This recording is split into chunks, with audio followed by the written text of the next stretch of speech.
Okay, please start. Hey, hi everyone. Welcome to our and welcome to our second fireside chat sessions on Shin Buddhism in the West and beyond. Today's theme is on suffering and difficulties. My name is Joey Nanjo, and I'm a member of the steering committee. A few items of importance before we begin today's fireside chat. Number one, a questionnaire link has been sent to you. Please do your best to send in your responses within 1 week. Also, as this is an informal fireside chat, it is important you keep your video screen on so we can share the session with one another in person, even if it is virtual. And please change your display name as such last name and first name. Finally, if you will not be able to attend the November session, please send an email ahead of time letting us know. We will be grateful if you take a moment to do that.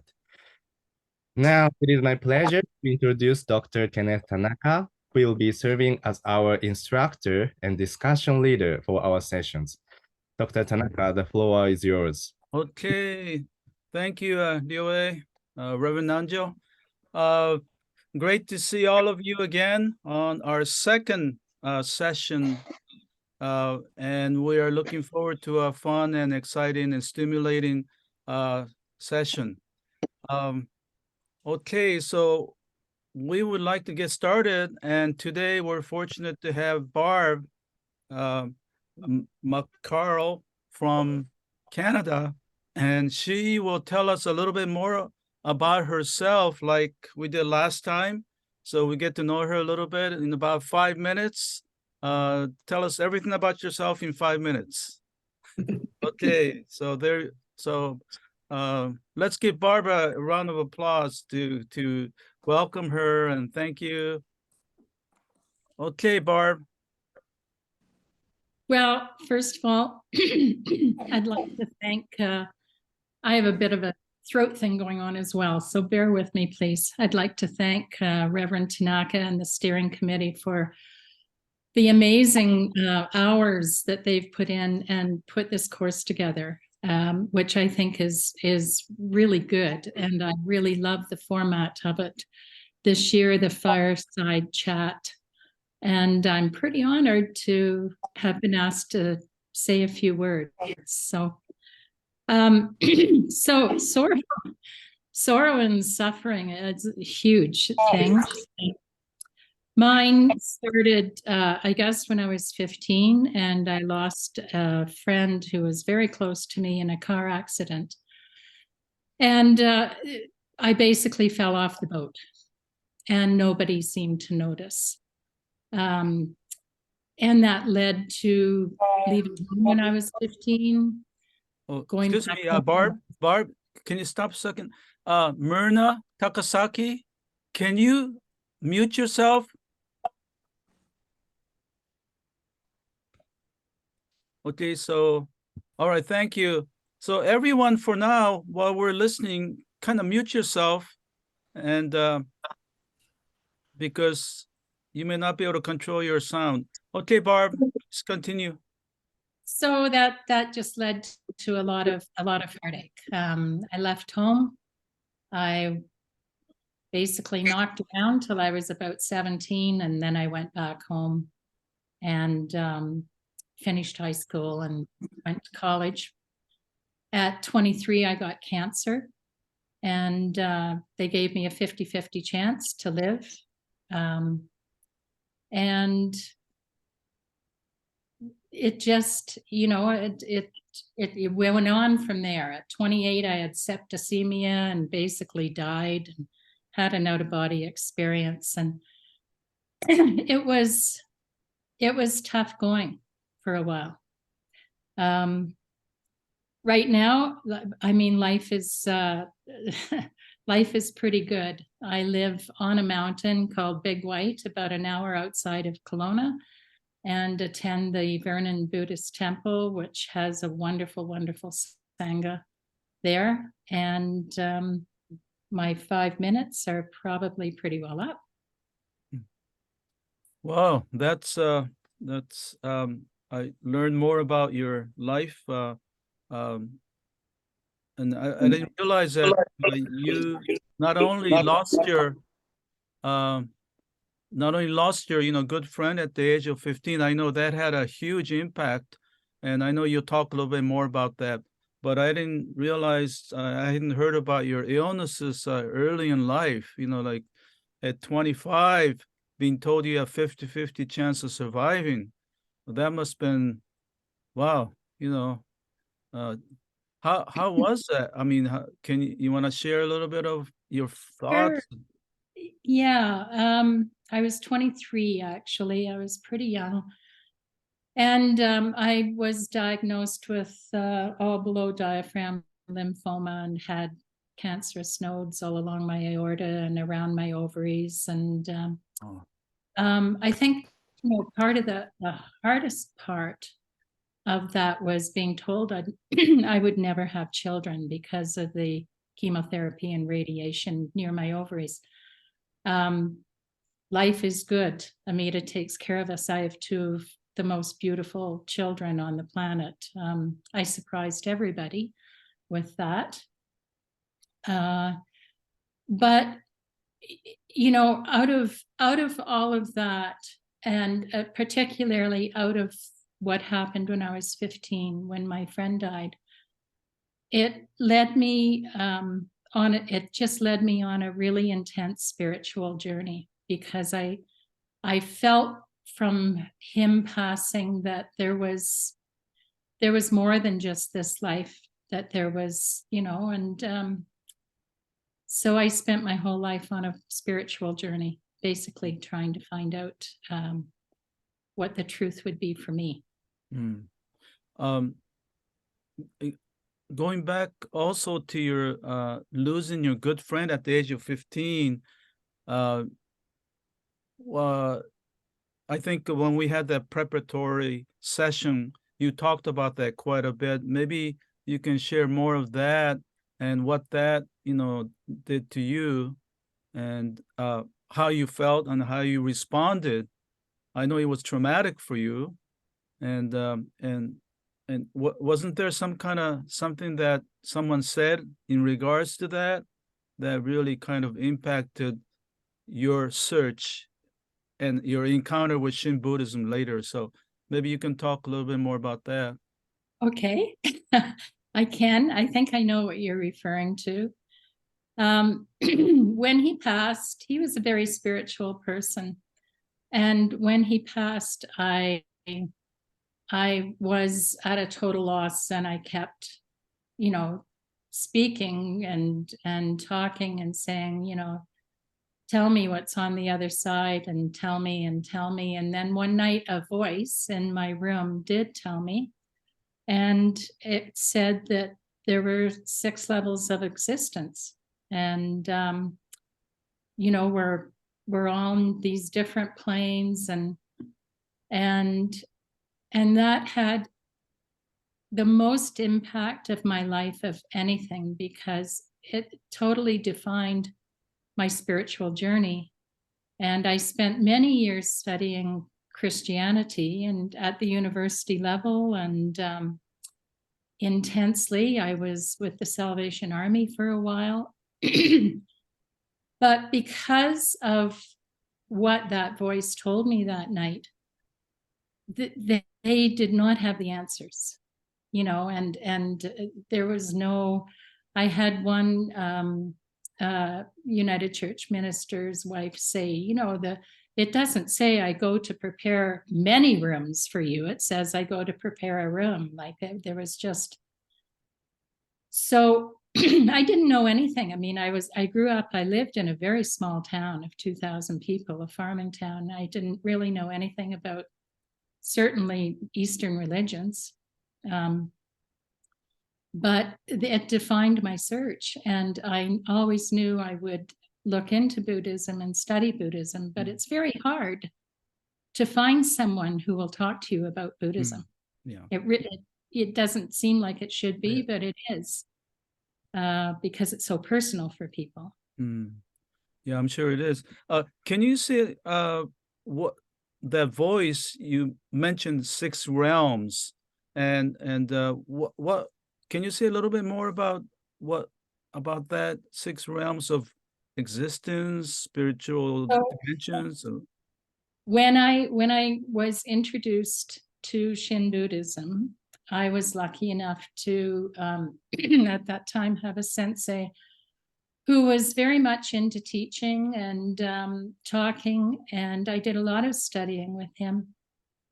And we chanted and studied the 3 Pure Land Sutras over and over and over and over again. And the first time we did, in the larger sutra, it talks about the 6 levels of existence, and I just about fell off my chair because I just went, oh my gosh, this is it. This is what I was told so many years ago. I've been studying Shin for about 14 years now, so it was quite a long time ago.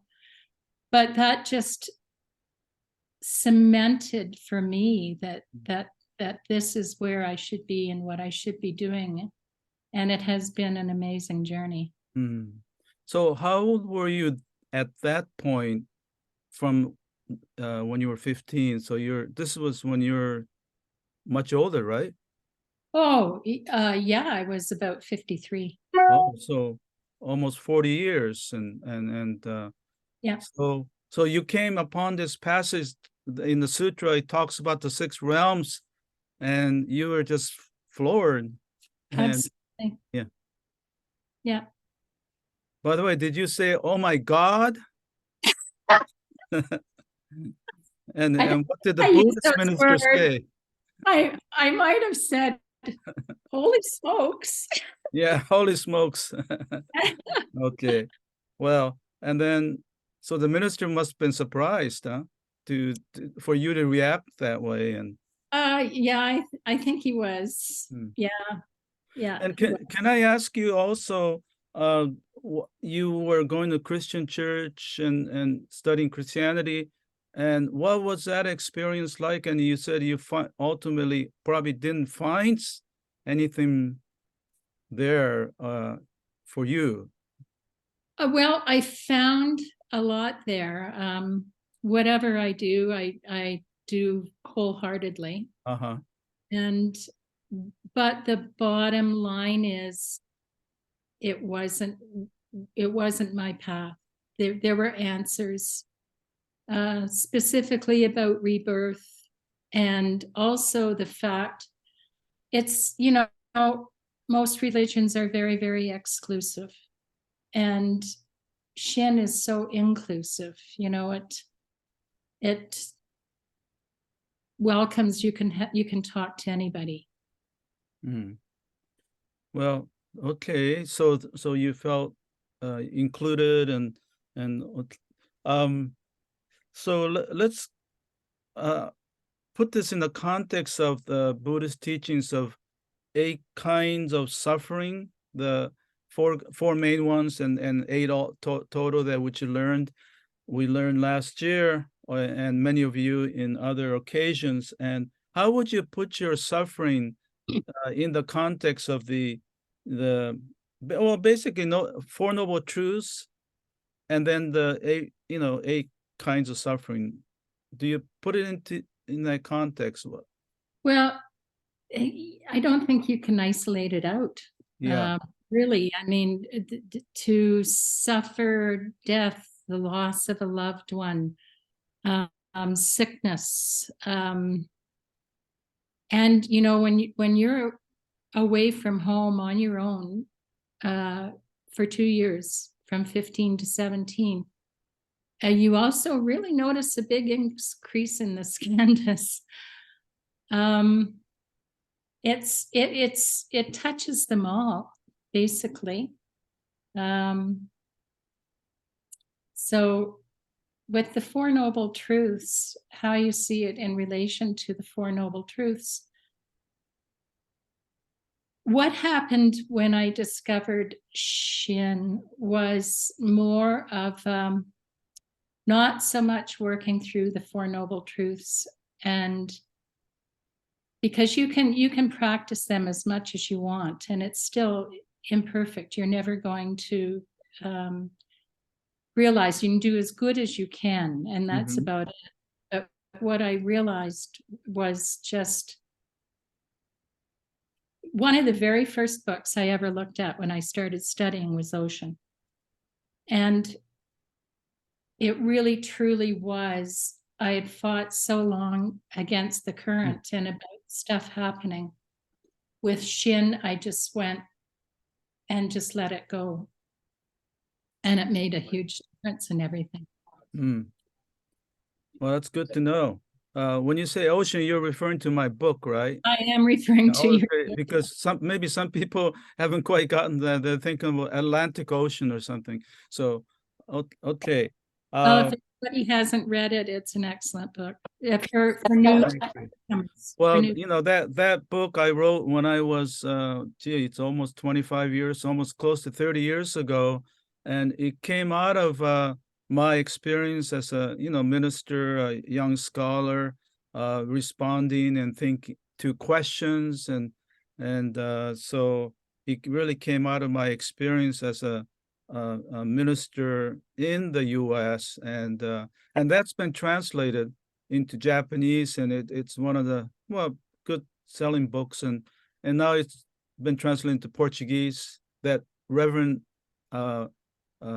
Angela, who will be talking, she translated for me without my asking, and then now it's been translated into Spanish, and now it's right now being translated into Chinese. So it's good to hear. So okay, so let me, I wanted to ask about, okay, so the Four Noble Truths. I just wanted to share my personal one. I had my issues, when I was younger, my parents not getting along, and I was going to a Christian church, and then for a number of reasons, I ended up at a Buddhist temple, and I felt really comfortable, not only because I was accepted, although actually I had a little trouble being accepted, even though it was in a Buddhist temple, because I came from Japan when we're not, long-time Japanese American community, families who were there before the war and all that. So there is that kind of issue everywhere, newcomers, even if you're of the same ethnicity. But I felt comfortable with the Four Noble Truths, that the teaching that we all experience suffering. And up till that time, I thought, oh, I'm the only one, around me who's suffering or feeling this kind of angst. So that was a kind of a solace to learn that. But there's a way out. The third and the fourth of Noble Truth is that there's a way out of suffering, and that was was a sense of optimism that you just don't end there. And but let me just say, I went to Christian church, and I had a really good time. People were nice, and I felt very welcome there, and the minister was great. But there are other issues that made it easier for me to go to the Buddhist temple. So I feel that true religions are all great. There are great people in all religions and all sects, and but let me can I ask you, how did you deal with your suffering? And any of those sufferings you can pick. I mean, you had so many. You can pick any of them, and what did you learn from it? That's the other question. What did you, yeah. Well, how I dealt with it was this spiritual journey, which anybody who has known me will tell you. Even before I was 15, even as a young child, I was always spiritual and interested in things. But how I dealt with it was to dive into that. And what, excuse me, can you dive into that, or dive into that. Dive. I dive into it. Okay. Yeah. And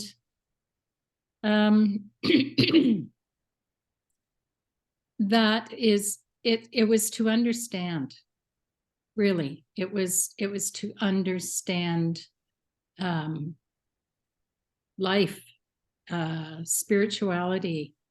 Mm. And what I learned, one of the big things I learned from it is not why me. And I know you've heard this before, but why not me? Right? Like it. And the more I studied and learned, and I ended up going to IBS and doing the Shin certificate program, and the more I learned is, to not fight it.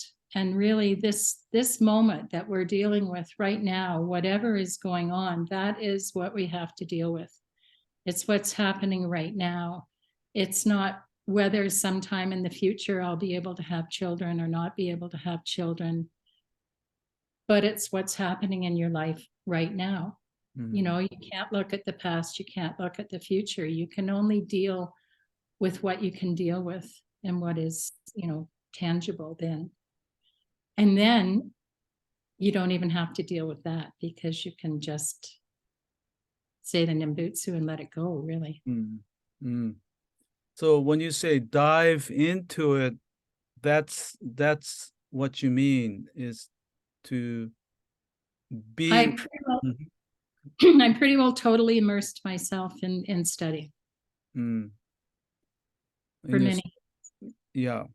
Okay. So and you said you went to IBS to do to take a number of courses, and you got a certificate. And what was that like? I mean, studying, it's kind of an academic institution. You're learning doctrines, and how did that help you with your personal suffering that you had encountered? Well, it's a growth experience, right? Mhm. And I consider myself incredibly blessed and lucky to have been able to attend IBS and do that course. And every day I would just kind of shake my head and go, man, I am studying with some of the best Shin scholars in the world, and get to interact with them and ask questions and meet people. Like some of the members of your steering committee were in classes with me, and everybody had so much to offer and teach. Mm. Everybody has a story, and you can learn so much from that and their perspective of things.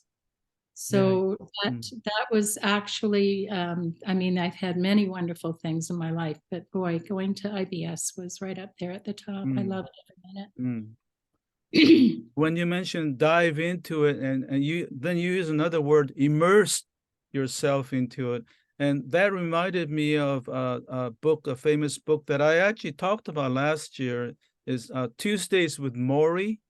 Or that Mori, his way of dealing with suffering, he had terminal disease or illness, and that's how he dealt with it. He says, we talk about Buddhists talk about attachment, but actually it means to immerse yourself, which means to face it, to encounter it. And that, I think that's what, and so your thoughts are like that of Professor Mori. Okay, the other question that I think is important is a difference between difficulties and suffering. That we often think, difficulties automatically equals suffering, but in Buddhism, that this is very important to make a distinction between difficulties, which means things not going your way, but whether you suffer or not, it's a different level, and the higher you are on that vertical axis, that you suffer less and have greater compassion and wisdom and strength to deal with it. And I just wanted to mention one thing. I learned about this, of course, through Buddhism, but one time I was in a public toilet in Central California, and I saw a graffiti at the urinal, and it says, "Suffering is optional." And I had my aha moment of all places, in a public toilet. suffering is optional. And then later I connected with my understanding, difficulties are inevitable, but suffering is optional. And that really is an essence of what Buddhism is about. And so please keep that in mind. Difficulties are inevitable. It happens, everyone, like it happened to Barb. And so can you share with us your thoughts on the difference between the two from any angle? I have heard that saying before, and it is just so true. I mean, so much of living in this world is perception, right? And attachment. And I see troubles even in the temples, a lot of it due to attachment. If you really attach to something, you are going to suffer a lot. Studying has helped me, I think, keep a lot of things in perspective. And I'm still learning hard lessons. Stuff is still happening. I'm still learning it. Yeah. And it just helps me to become more clear on that. Yeah. This is ultimately, I honestly also believe that to have this human life is amazing. And I personally don't want to waste a second of it. In learning, this is our chance to really learn and to make conscious decisions. And I hope everybody takes advantage of it. Yeah. Well, you used the word attachment, and that goes to again, one of the essences of Buddhism is that we suffer because we get attached. Attached, another word is clinging, right? Clinging, attached. And so we know that, but also what's important in Shin Buddhism is to know that even though we know it, we do get attached. Sure we do. Yeah, and so, but I think that level of attachment decreases somewhat, compared to the past. And so that's a good thing. But also know that certain things we are attached for the end of life till the end of life. That's what Shinran says. Till the end of our lives, we have our jealousy, our anger, but I also believe that we shouldn't get too attached to that, saying that, oh, we're defiled, ordinary, incapable beings, and we can't do anything. That's wrong too. So we have to keep a middle path on this, and but the awareness is very important. And something I have found about attachment is we are attached. I mean, I'm very attached to my husband. I love him to pieces. I'm very attached to my children. I'm sure your husband appreciates that. He's sitting right here with a smile on his face. Okay, great. Yeah. But you also know that everything's going to come to an end, right? Everything will come to an end. So that makes that attachment in the moment, you can appreciate it so much more. Yeah. And just enjoy, because it's going to end at some point. Great. But in Shin Buddhism, you said comes to an end, which is true in this particular form, but we also have to have an appreciation for that. It's not the total end. There's the realm of Pure Land, the realm of Buddhahood, realm in which we can meet again. I mean, it's have that kind of hopefulness about it, and other power, the vow, Amida, wisdom, compassion. These are something that we haven't experienced, but we have a great appreciation. And Christianity, they talk about heaven and God, and so I think that's more important. That's also important. So all right. Finally, with regard to attachment, I thought of that famous Buddhist joke that all of you know, but I say it again. Why couldn't the Buddha vacuum under the sofa? The small, narrow space under the sofa? He has no- couldn't do that because he had no attachments. Okay, so let's have, now we're at the end of the 30 minutes of wonderful sharing by Barb. We really appreciate it. Now let's, your thoughts, your questions or comments to Barb or to myself, please. And put it in your chat, and Igor will read it for us. There is one more thing I'd like to share. Oh, okay, sure. That's okay. About an hour and a half. I'm a fairly outspoken person, and about an hour and a half, or about a year and a half after I'd been studying Shin, I came home from the temple one day, and my husband looked at me and he said, "Who are you and what have you done with my wife?" Mhm. The change was so great. It was, I'd found home, I guess, and I'd found Amita, and Amita had found me. Well, I always knew I was around, but Mm. Yeah. Oh, so your husband noticed the change. Oh, that's yeah. great. Yeah. Yeah. All right. Igor. Question in the chat from Denise.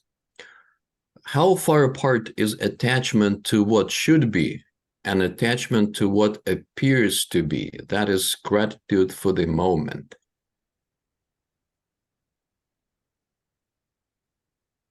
Is that a question for me or for you, Reverend Tanaka? Yeah, I think for you, Barb.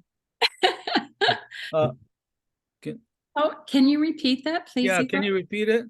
How far apart is attachment to what should be and attachment to what appears to be? That is gratitude for the moment. Denise, would you like to comment on your question? I'm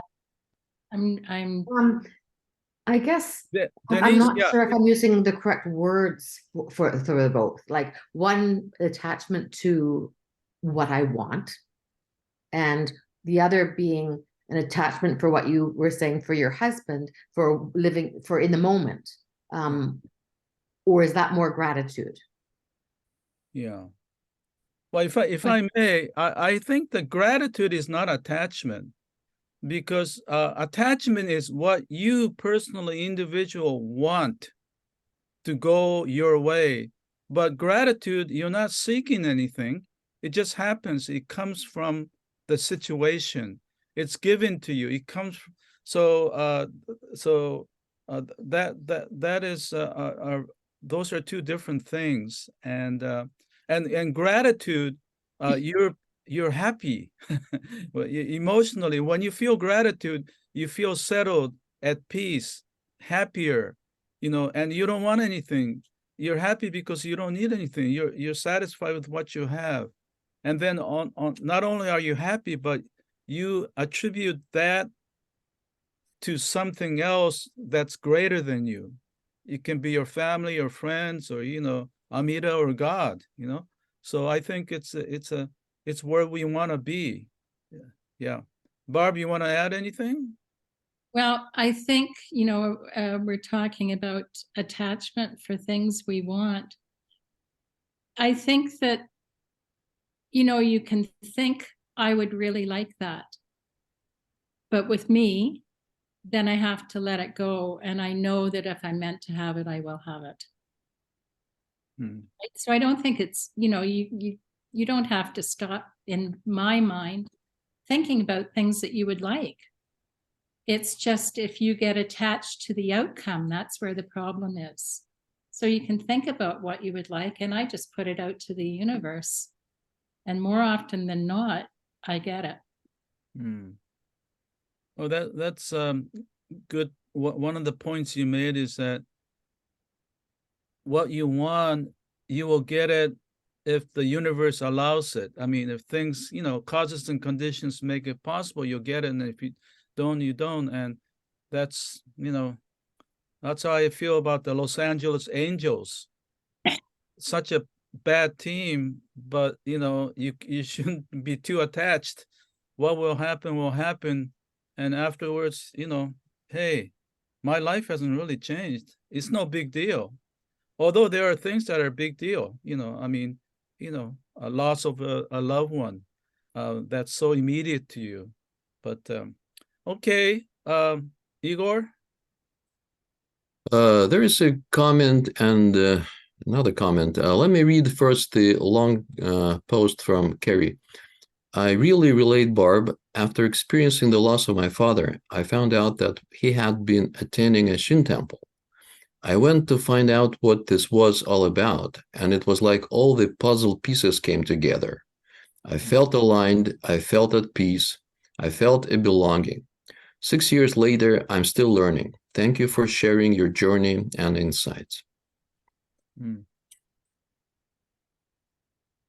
I wonder, what was that person's name who asked? Kerry Webster.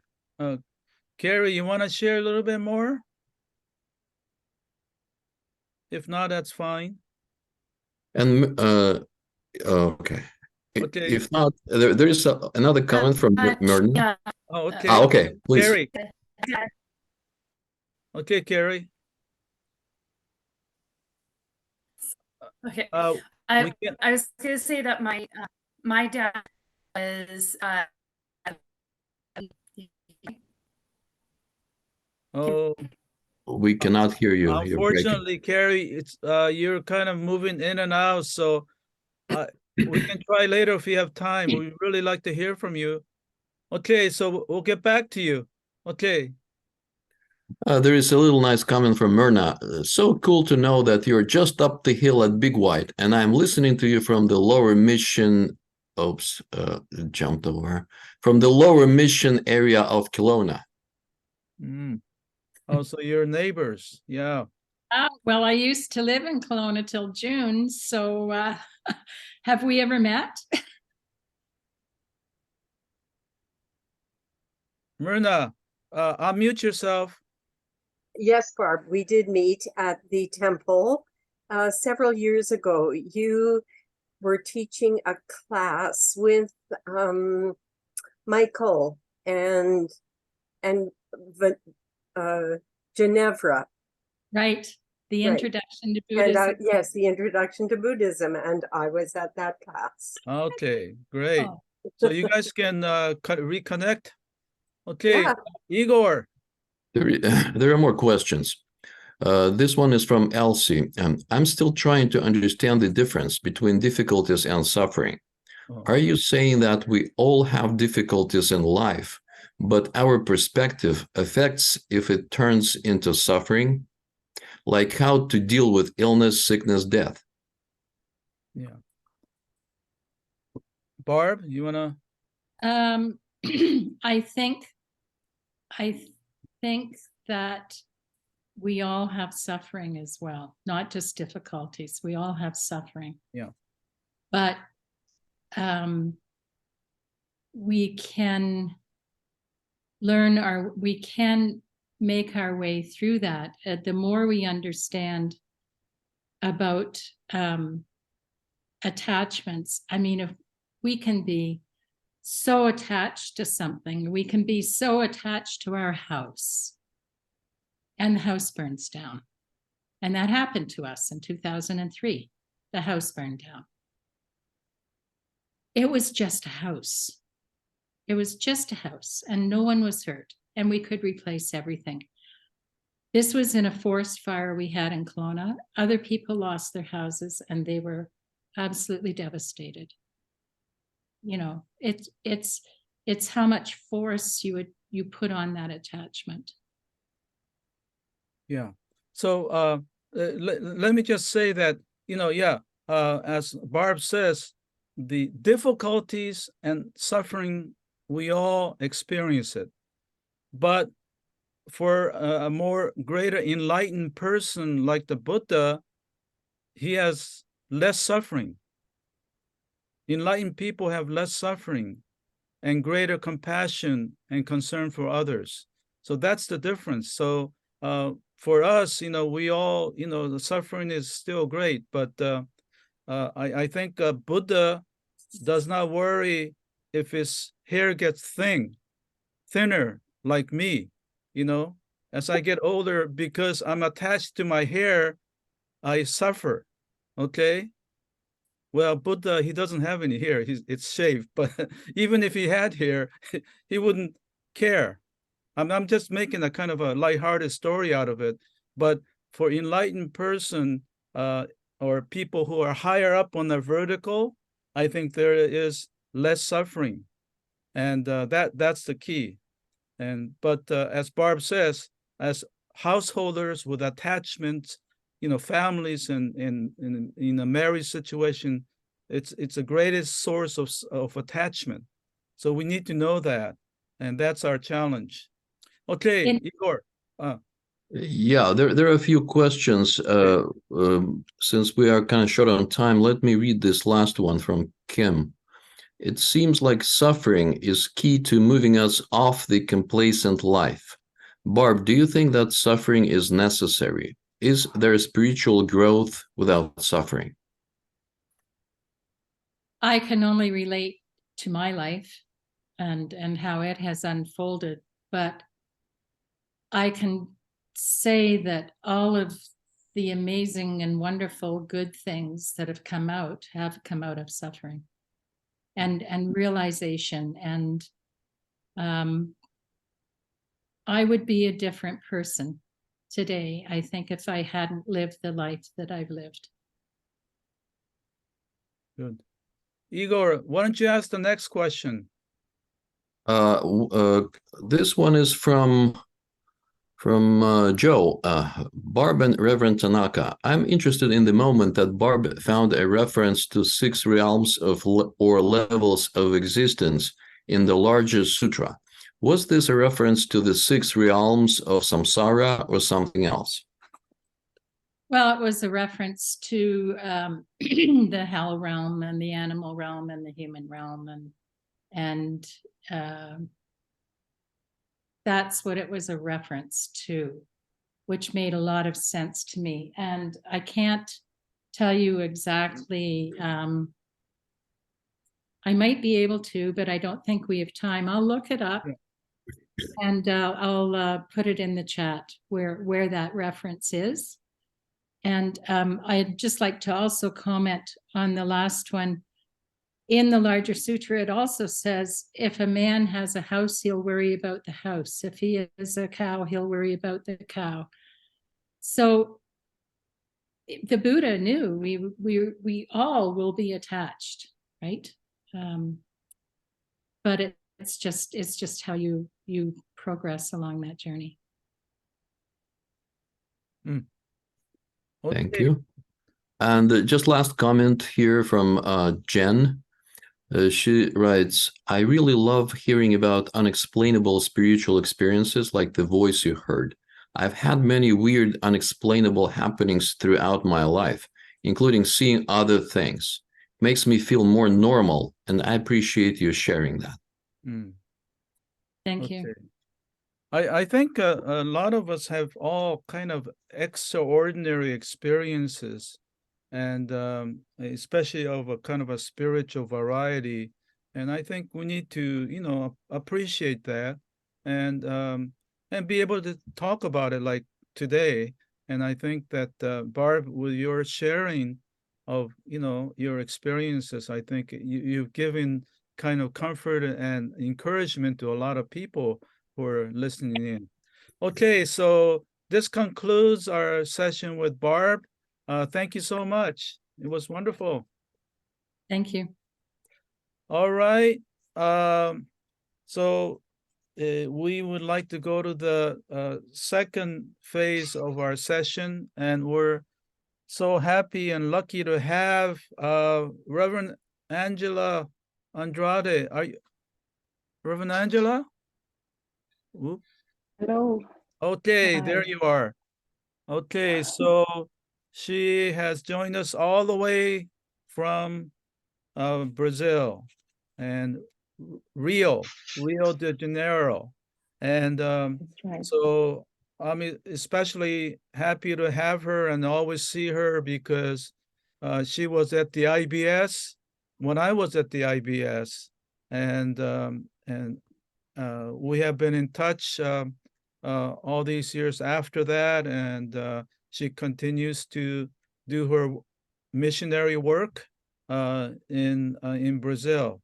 So, Reverend Angela, can you again, like with others, if you can spend about 5 minutes talking about yourself and how you got to Shin Buddhism? Okay. Is it okay? Oh, thank you for having me. Yes, a great Yes. pleasure to be with you.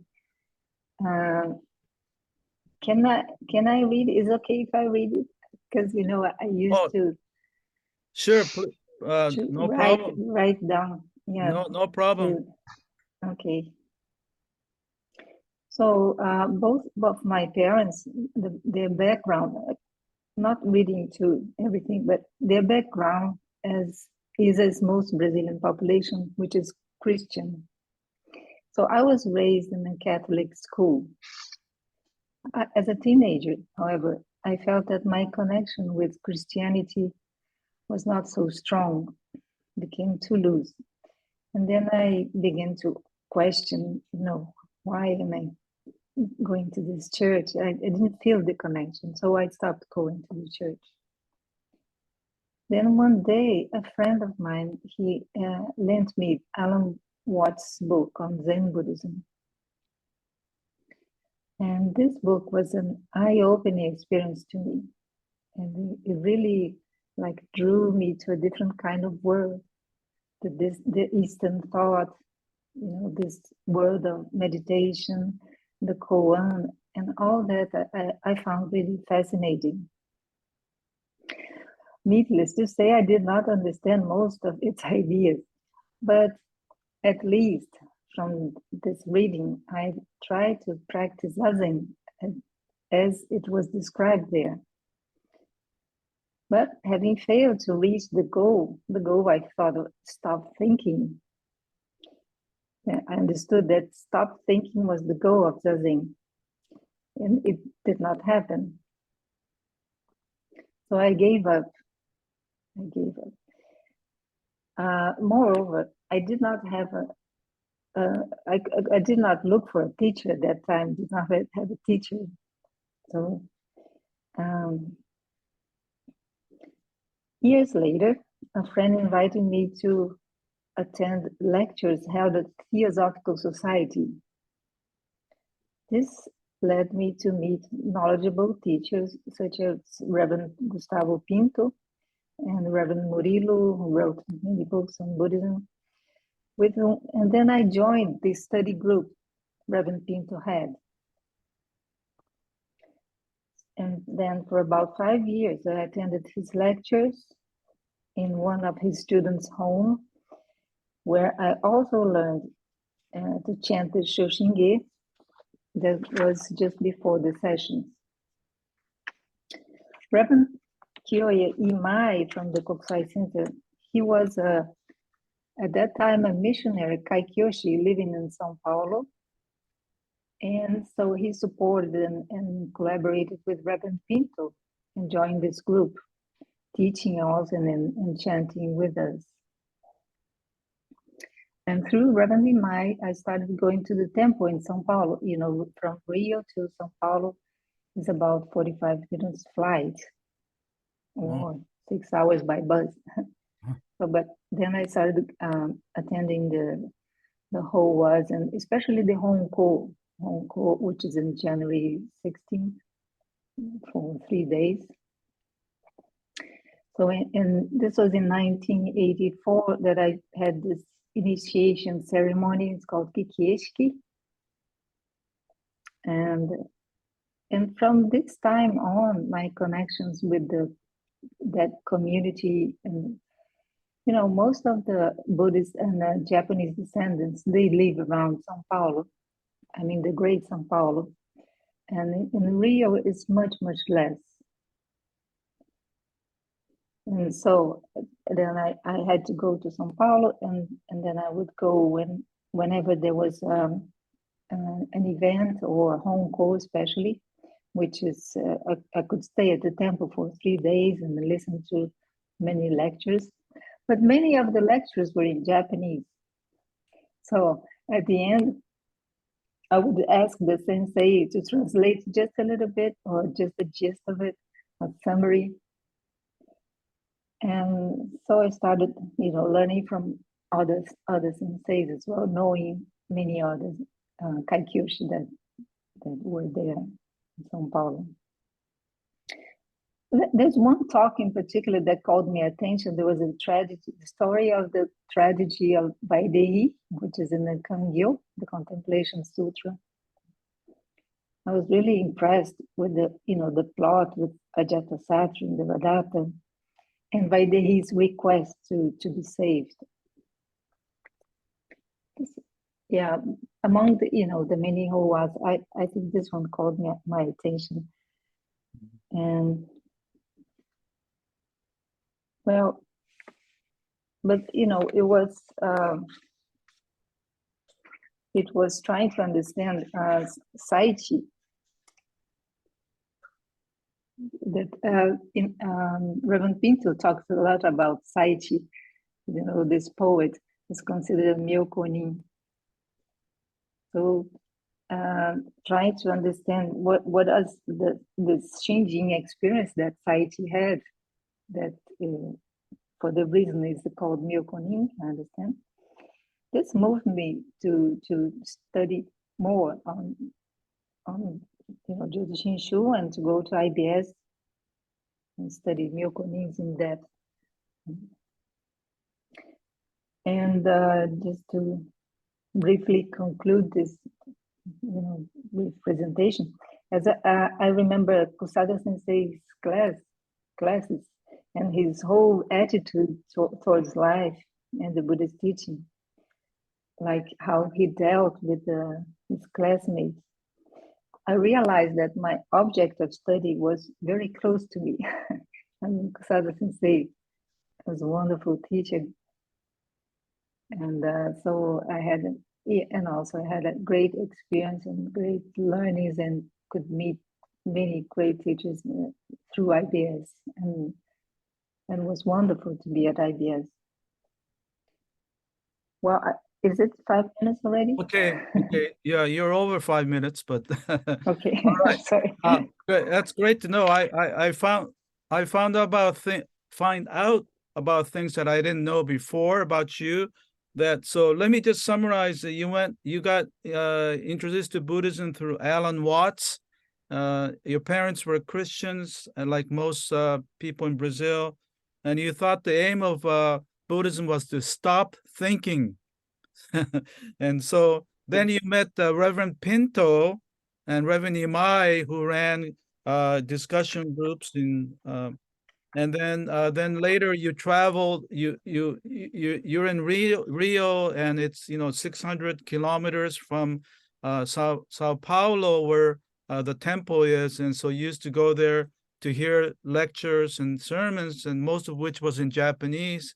And so you had the minister explain to you. But one sermon that really excited you was story on Vaidehi, Queen Vaidehi in the Contemplation Sutra, and the troubles that she went through. And then later, Reverend Pinto talked about Saichi, the Myokonin, who is, who's full of, his life of Shinjin. And then when you went to IBS, you met Reverend Kusada, who was a teacher, the main teacher at IBS, and who was like a Myokonin, and who inspired you greatly. So that's great. Okay, so thank you. And so let me ask the first question about, what kinds of suffering have you impacted you the most? So was suffering the reason why you began to read Alan Watts and Yes. Mm-hmm. Yes. Can I also read something? Yeah. I put two questions together. Okay. So thinking about the Four Noble Truths. Okay. Reverend Angela, can you speak up a little bit? Your voice is a little garbled, so maybe try to be closer. Yeah. Okay. All right. Let me maybe. Yeah, that's better. We can see you more. We can see you more. Okay. So, All right. Okay. Is it better? yeah, the voice is better, but can you lower your screen a little bit so we can see more of you? Yeah, that's better. That's better. Okay. Okay. So I understand the Four Noble Truths as the ground, that's the fundamental teaching that each person lives differently and in a unique way.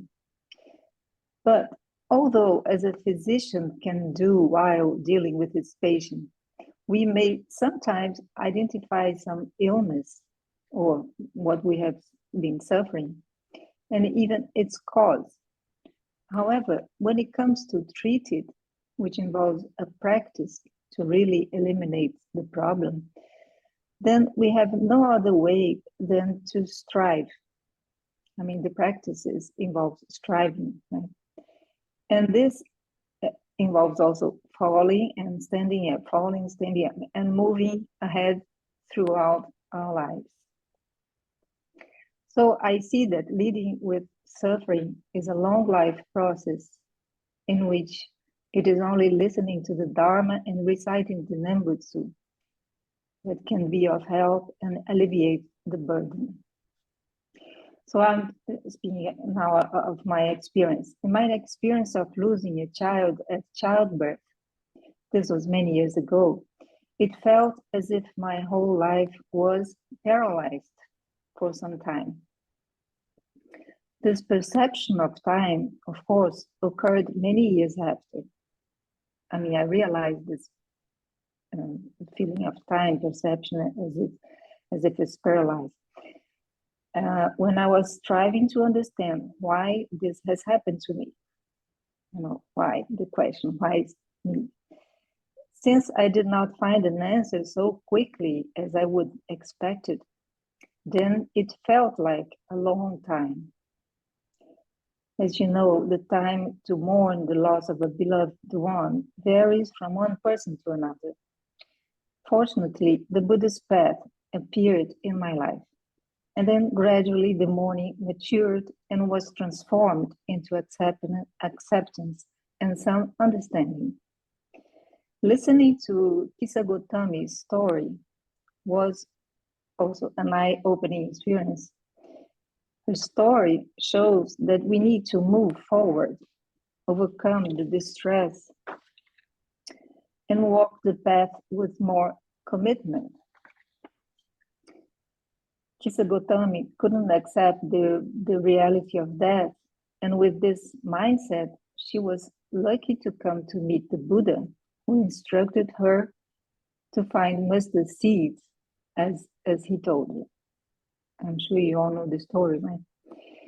As she finally realized the truth of impermanence, her affliction was dissolved and was settled. I think we learned from her story that we all face losses, but when it happens to us, we realize that we were not prepared to lose. As a matter of fact, it is very difficult to lose anything. And the Western values and education did not prepare me to this, I should say, in my first person, right? To conclude this reflection, what I learned from this experience is that suffering can cause the flow of life to stop and can cause much distress in our lives. However, once I came across the Buddhist teaching, a great shift of direction took place in my life. This was very precious and definite, decisive to me, because it made me embark on a search for a more, happy and fulfilling life. Yeah. Okay. Thank you. Boy, a loss of your child. How long did it take you to come to some level of acceptance after you lost your baby? Was it when you met when you encounter Buddhism and say the story of Kisagotami, was that? Yes, this story shed some light on this, but I don't know precisely, to tell you how long it took, but this was a mark. It was okay. Yeah, it shed some light on it. Yes, the Kisagotami story, one of the messages or the main message is that she's not the only one who suffers or loses a loved one, and that's the main. The death is universal. Every family has lost someone. Every family has a mustard seed that they can give her, but they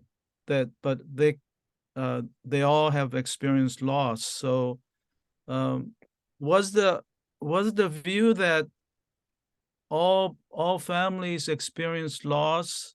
Was that consoling to you, or that you weren't the only one? Yes, I mean, yeah, her story, it's it seemed that it's a truth, the truth is it's like a stamp, it settles things, right?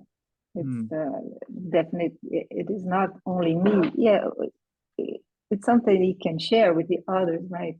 It's not your own experience. I think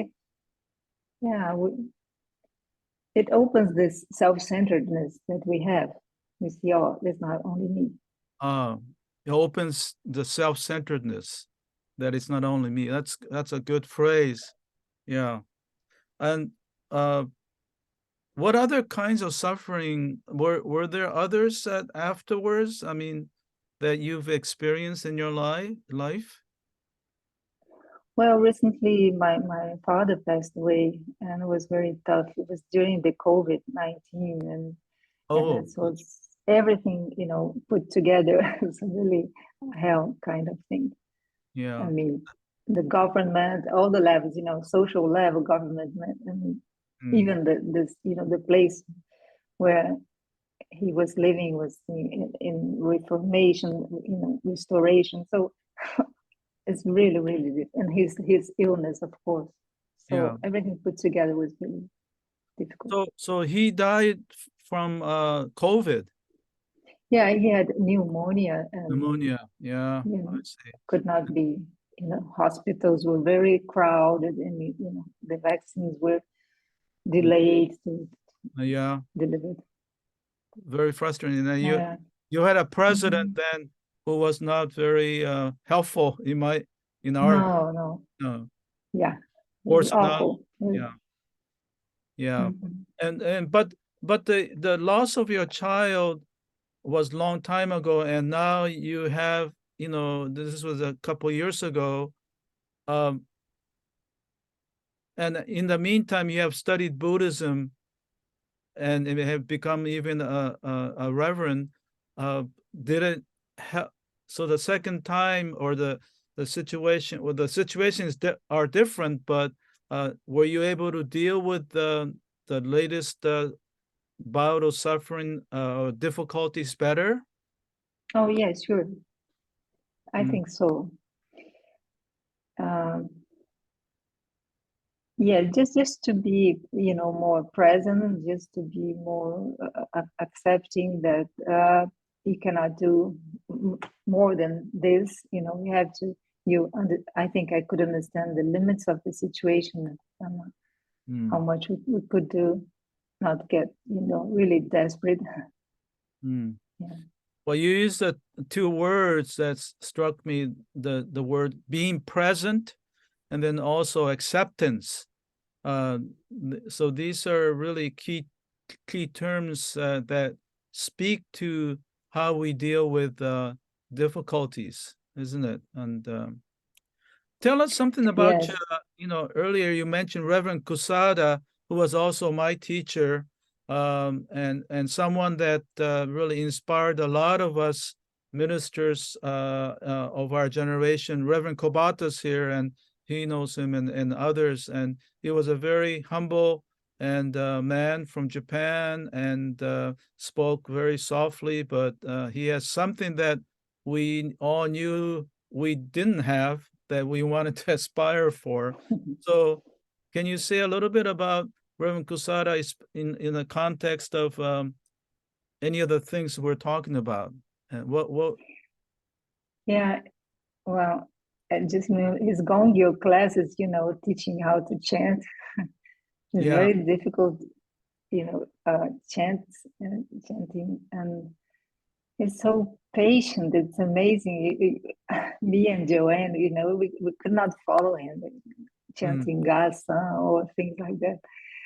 But he kept doing it. He kept, repeating and so patient. So it's kind of embracing you. It's everything is fine, kind of feeling, It's Yeah. wonderful. Yeah. And also teaching Japanese. Yeah. So learning Japanese and chanting from him. Yeah. Learning Japanese through Buddhist texts, right? Yeah. I think that's one of the qualities of a spiritually advanced person, in my opinion. Patience and compassion and understanding. And just want to say a very quick story. I, along with Reverend Kobata here in 1969, went to a summer session at IBS for 1 whole month. We lived together, we ate together, and but we were all the radical, combative Americans, and we complained that the study was too much, and so we went to Reverend Kusada with demands of and Reverend Kusada was surprised at first because I don't think he knew young people in Japan that combative. And after all the rebellious attitudes, and I remember we also, one of the demands we had was that we wanted to have more sport time, do things. And so he says, okay, so why don't you go to the basketball court down the street, and I'll get you a basketball. And so he went and bought a basketball. I remember him bouncing the basketball down the Hay Street, and all of us were waiting for him to come. And that scene really represented, the real patience and acceptance. And so I think that we're all fortunate to have been there when he was at IBS. So yeah. okay. I also remembered that once he said, "Oh, sometimes I'm a Buddhist, sometimes I'm not a Buddhist." Oh, he said that? Sometimes I'm not a Buddhist. Yes. Yeah. So wow, if that's the case with him, can you imagine with me? So kind of struggling to be a Buddhist. Yeah. Well, that's a sign of a person like that, who's very humble, not in a forced way, but it's yeah. Okay, so can I ask you about the other question? Maybe I haven't asked the suffering. Maybe I did, but what how did you deal with the suffering, and what did you learn from it? You may have talked about it, but can you? Yeah, no, I also wrote about it. I was kind of thinking about, I was listening to April, your course on, I think was the April lesson. Yeah, okay, the last year's course, yeah. Yeah, this year. And I was talking about the paramitas, Yes. and more fit to the Shinshu path in a sense than Four Noble Truths. Yeah. I mean, you Yes. said it, I think. And then thinking about this, the perfections, it's a reference. I mean, it's reference to, in this case, to how to deal with the suffering. So, for example, the kshanti, the patience or endurance, I considered it a great tool when I'm confronted with toxicities, toxicity. It's a word being used in more in Brazil. I don't know in the case of where else, but it's these things related to to this world that is polarized, you know, this Polarized. yeah, right and left and things like that. So, yeah. and these obstructions and disagreement with people that we live today. You know, this trend is still exists in Brazil, even though the social and political ambience changed a bit this year. Yeah. This last year. But, you know, I don't quite say I do it as a practice, you know, kshanti, the patience, but as an exercise, an attempt. It seems that these polarized discussions gained a huge space in social media. But since I'm not too much into the social, you know, platforms, so I don't deal directly with this. What I'm talking about is the everyday situations. But before I go on with another paramita, it must be said that throughout the years, the Nembutsu recitation, or being mindful of the Buddha, has increased in my life and has become a more constant companion. And now, as for the paramita of wisdom, I think, consider it very, very important in Shinran's works, since it is associated with awakening, with changing. But in terms of practice, it would all fall into the practice of listening to the Dharma and trying to see with sincerity how it can be applied in my life as a self-reflection. This is a hard one because I know there's much to move ahead and to understand. But recently I translated Shigaraki Sensei's book, A Life of Awakening. And there's one passage there that says about Shinjin. I will quote, "We come to understand at the most profound depths of our consciousness in a way that is completely subjective and experiential, based on the continuous practice of the Nembutsu in everyday life." And he completes that this knowing or understanding is with one's body. Experientially, he means with one's body. And so I quoted this passage also to say that doing translation works of Buddhist books, such as your Tanaka Sensei's Ocean, your book Ocean, and Shigaraki Sensei's Life of Awakening, and others, has been not only a wonderful learning process, but also how I deal with those suffering and others' sufferings. I mean, it's reflecting on this. I mean, the self-reflection part, doing these translation works, it encourages me to do the self-reflections. Was it okay? Clear? Thank you. So you talked about the last three paramita, 6 perfections, the patience, and then the dhyana, the meditation for us, reciting the name, and the last one is wisdom, and you emphasize reflection, and so okay, that's how you help you to deal better with the difficulties of life, and this is I think is in Jodo Shinshu, the emphasis is placed simply on listening to the Dharma, and that is like Reverend Angela said, it's the 6th one, the wisdom that you get from listening to the Dharma. But I think it's also important, as she emphasized, listening with the body, the total being, and not just with your head, and that is made possible because of your patience and meditative for us, the reciting of the name. And so thank you. Okay, I think we're at the end of this. We want to go into the Q&A section. And Okay. I know we didn't quite get to the last one. Do you have the difference between difficulties and suffering? Reverend Angela, do You know, you want to just say very succinctly, or yeah, I think that difficulties are how we deal with suffering. I think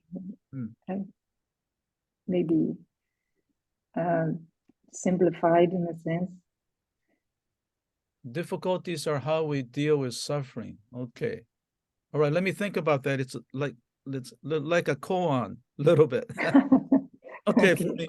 Okay, maybe you can talk more. Okay. All right, let's just have questions, comments from the audience. Yes, Sensei. I see Barb has followed up on Joe's question. She's referring us to the largest sutra. It's in the Three Pure Land Sutras, Volume 2, page 89, at the top, where there's the reference to the realms. And she's referring to this book, the translate by Honganji International Center. Okay, that one. Yeah. Okay, the one. Yeah, this one. Yeah. Hopefully, no, can't see it. Okay. We have a comment from Denise. She says, I resonate with your story. When my son-in-law was in hospice last year, he was at a point of intense bodily suffering as he experienced a continued choking and feeling of being strangled due to a blood clot in his jugular vein. I encouraged him to accept his thoughts and label them thinking while listening to calming music and meditating. He kept on saying to himself, stop thinking. We laughed about that when I attempted to explain the difference in mindset. Okay. Thank you, Denise. Yeah, thanks for sharing. Okay. Anything else? Yeah, Jen is asking about the book info. I'll type it up in the chat in a minute. Okay. All right.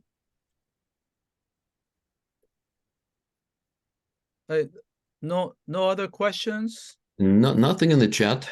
Okay. Anyone would like to? Comment for Igor. Okay, Barb, and then David after that. So Barb, go ahead. Igor, could you, when you talk about that book, could you please reference the as well page 36 and the top of page 37? It's such a beautiful. Yeah, sure. That's in your comment. Yeah, thank you. Okay, David. Hey there, both of you. Fantastic stories concerning suffering and this distinction between difficulties and suffering. If I understand it correctly, sometimes difficulties are the things that happen to us. Yeah. And then the suffering is could be how we would relate to the difficulties. We could suffer from them or not. I'm curious, Reverend. You decided not to follow anything in the Catholic Christian viewpoint because it seemed, if I, from my viewpoint, from a Christian background, the suffering that you have is almost you have to, that you should be going through it as though it's some kind of hazing to go through. While it seems like in Shin Buddhism, you have the suffering, but it's not necessary to go through it. It will happen, but it's not inflicted upon you from somewhere to work through for some sublimation above it. If I understand that correctly. Yeah, I think that we don't have to dwell on it. Actually, we don't like suffering. Suffering's not fun, but with our appreciation and understanding, it is lessened into something that's more positive. But yeah, so you know the difficulties are again I've explained it as objective happenings, or as David you said, something that happens to you, or objective conditions, you know, and that, so it's a lot, much of that you have no control over, you know, like Denise's son-in-law who became seriously ill, and unfortunately, I think he passed away, right?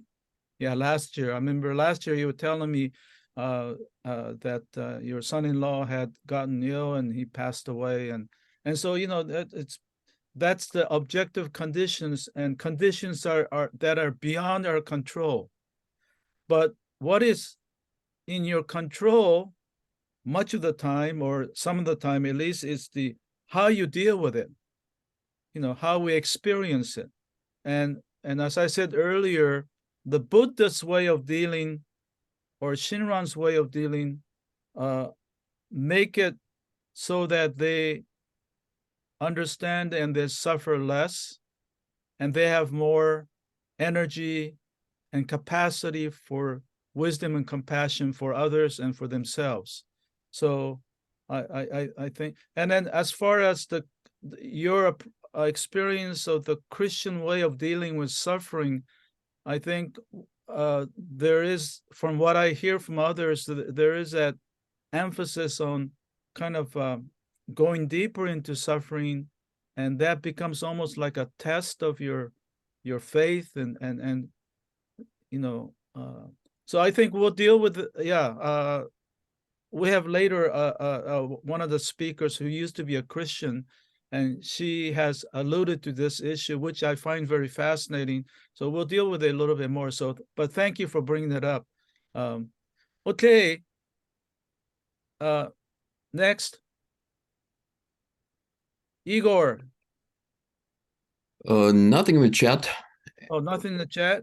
Okay. Would anyone like to unmute? Okay. And ask?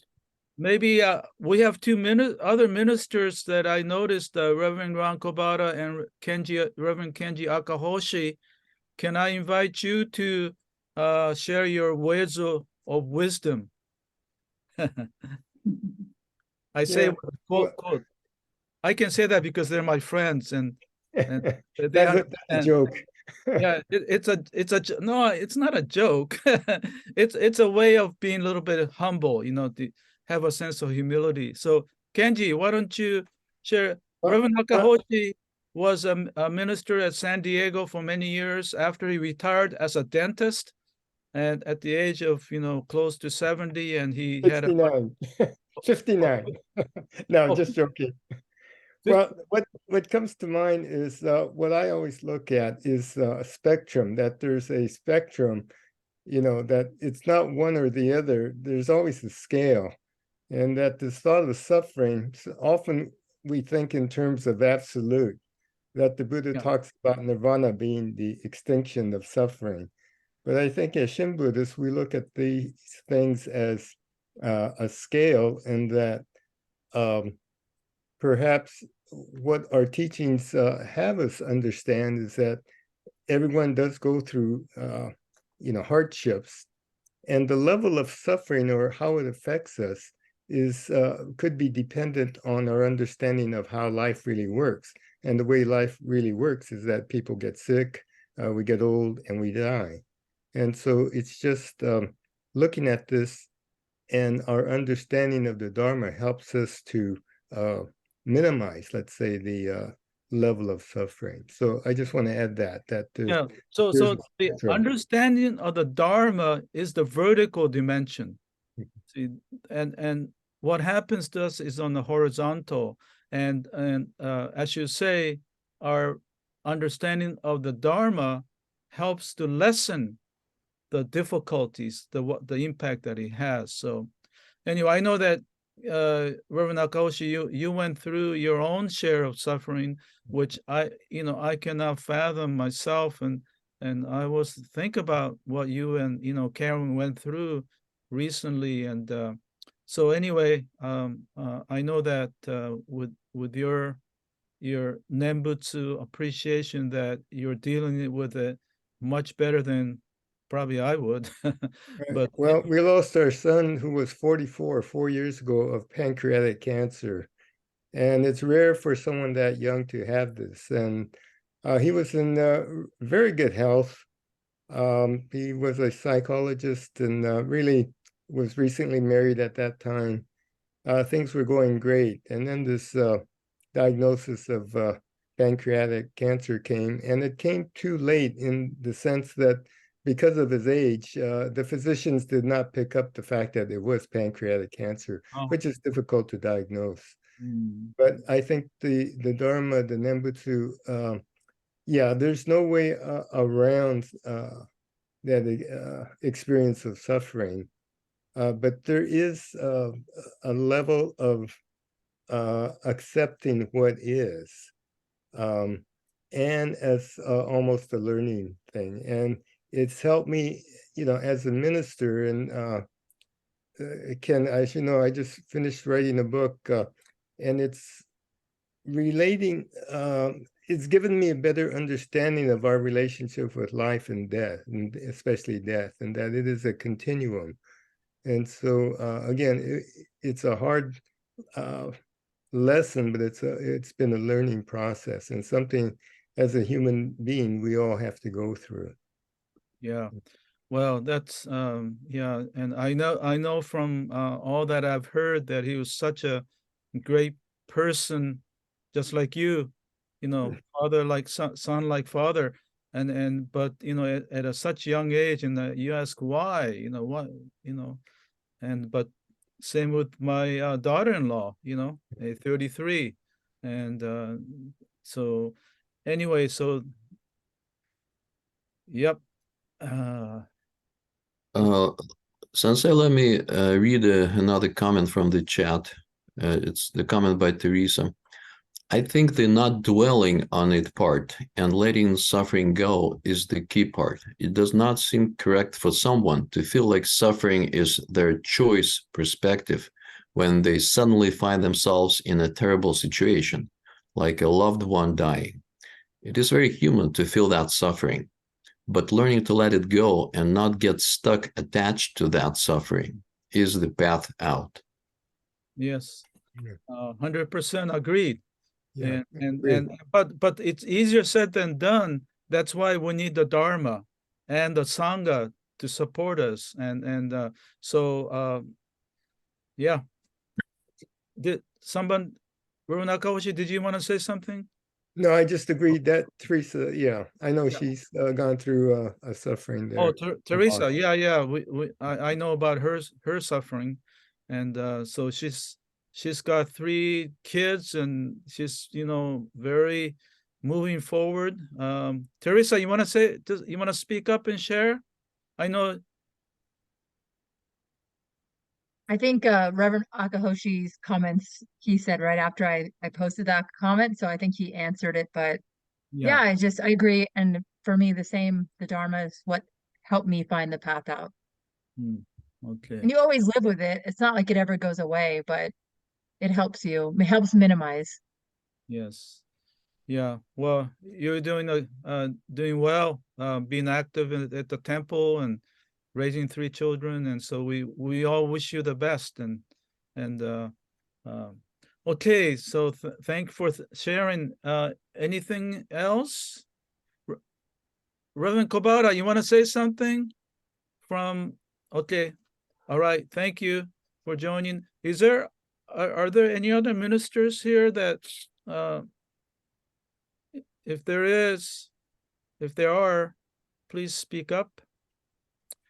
Well, I think we really had a very rich, perspective on this, and so on something that we all experience, and something that Buddhism makes a great deal of, but from which we can grow out and find a meaning of greater wisdom and compassion.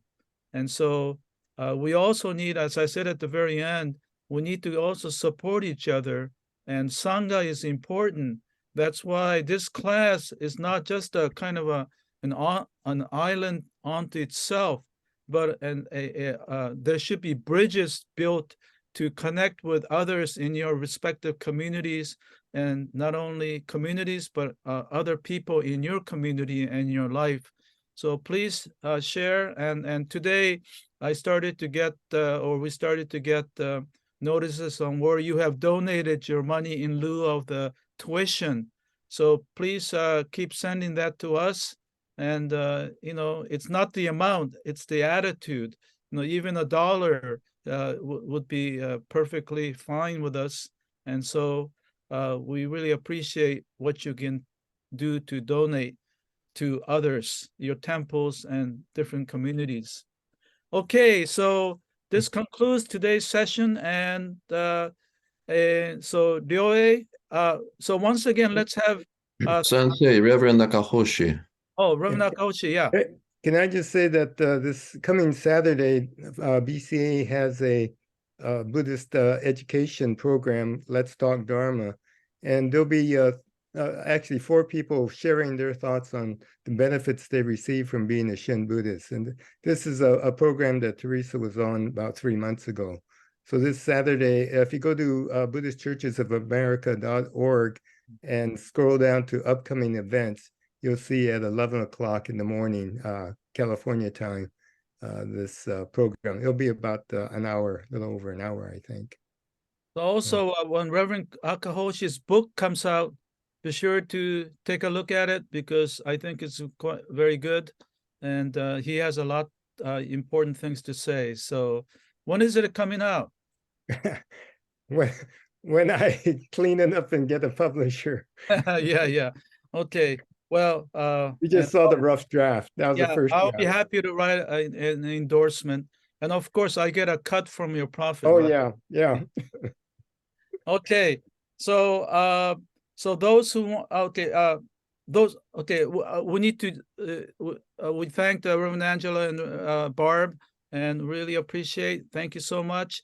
And for those who can stay on later, please stay for the Nirvana hour, happy time or happy hour.